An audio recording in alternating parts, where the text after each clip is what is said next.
Selain masalah sampah, krisis air bersih, banjir, dan alih fungsi lahan, kemacetan di Bali saat ini menjadi salah satu masalah penting yang sedang dihadapi pulau ini. Kawasan pusat kota Denpasar dan jalur-jalur utamanya, jalur menuju ke Pelabuhan Gilimanuk dan kawasan Badung Selatan menjadi titik-titik pusat kemacetan yang tidak hanya terjadi di masa-masa tertentu, tapi lumrah terjadi setiap hari. Volume kendaraan yang semakin banyak setiap tahunnya tidak bisa tertampung akibat ruas jalan yang tidak memadai. Proyek pembangunan properti yang mempersempit badan jalan, termasuk tidak disiplinnya sebagian pengguna jalan yang malah memperburuk kondisi kemacetan. Untuk beberapa titik itu dari yang saya perhatikan dulunya tuh nggak macet, tapi akhir-akhir ini mungkin karena banyaknya turis dan juga pendatang yang ke Bali untuk jalan-jalan ataupun untuk cari kerja, itu jadi lebih macet, Kak. Terus untuk beberapa titik yang macet itu yang saya perhatikan kebetulan di Canggu, kemudian di daerah Kuta juga, atau daerah-daerah turis lainnya. Dan jujur saja saya kalau lewatin jalan itu ataupun lewat sekitarnya itu kena dampaknya juga, walaupun mungkin saya nggak untuk berwisata, cuman untuk lewat aja. Dan itu tentunya bikin mangkas waktu yang lebih banyak untuk pindah atau mobilisasi dari satu tempat ke tempat lain, Kak. Dan itu kadang bikin stres juga. Titik-titik kemacetan khususnya di kawasan wisata seperti Jalan Uluwatu, kawasan Kuta Seminyak, terlebih Kecamatan Kuta Utara yang meliputi wilayah Tibu Beneng, Canggu yang berbatasan langsung dengan Desa Pererenan, Kecamatan Mengwi yang belakangan menjadi momok kemacetan di Pulau Bali juga sudah menjadi salah satu atensi besar, baik bagi pemerintah kabupaten maupun provinsi. Jalan pintas Tibu Beneng Canggu yang diresmikan awal tahun 2024 diharapkan dapat mengurai kemacetan di sekitar kawasan Kuta Utara dan memperlancar arus lalu lintas. Namun hal tersebut tidak serta-merta menjadi solusi konkret. Justru di ujung shortcut terjadi penumpukan kendaraan karena sering kali terjadi penyempitan atau bottleneck pada waktu-waktu tertentu. Kalau Canggu itu sudah tidak akan bisa melakukan pelebaran jalan lagi. Itu satu. Karena apa?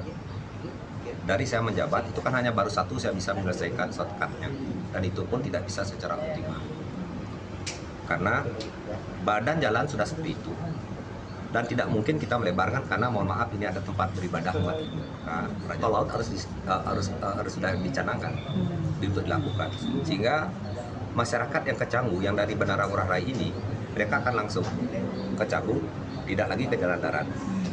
Dan setiap kawasan beberapa titik ini itu akan ada yang dimaksud dengan stopover.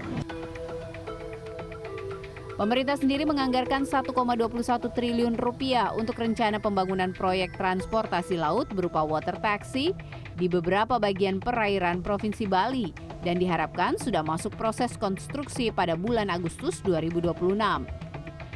Proyek yang akan menjadi moda transportasi laut ini dirancang untuk menghubungkan lokasi-lokasi strategis, di antaranya rute Bandara I Gusti Ngurah Rai menuju Canggu yang diklaim dapat memangkas waktu tempuh sedianya 1 hingga 2 jam menjadi 30 menit saja. Menurut Guru Besar dan Pengamat Transportasi Universitas Udayana, Putu Alit Sutanaya, kemacetan terjadi ketika demand melampaui supply. Sehingga untuk mengatasi permasalahan kemacetan digunakan pendekatan pada 2 aspek, termasuk aspek optimalisasi sistem melalui manajemen dan rekayasa lalu lintas. Rencana water taxi. Jadi water taxi ini hanya merupakan juga pelengkap untuk mengurangi beban. Hanya saja demand-nya mungkin tidak terlalu besar karena demand-nya adalah nantinya orang menuju ke bandara, dari bandara menuju ke Canggu dan sebaliknya. Sehingga yang diperlukan untuk menyelesaikan masalah Canggu misalnya adalah pendekatan secara komprehensif tadi.